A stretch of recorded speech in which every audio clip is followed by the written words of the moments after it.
ఆశీర్వదింపబడిన వారగుని పరిశుద్ధ మరియమ్మ సర్వేశ్వరి మాత పాపాత్ములమైన మా కొరకు ఇప్పుడును మా మరణ సమయమందును ప్రార్థించండి. ఆమేన్.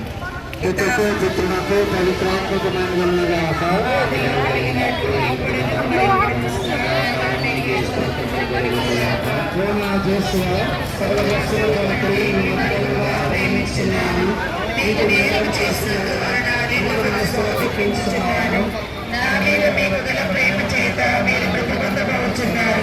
నేను మీ మీద గల ప్రేమ కొరకు చావాలని కోరుచున్నాను.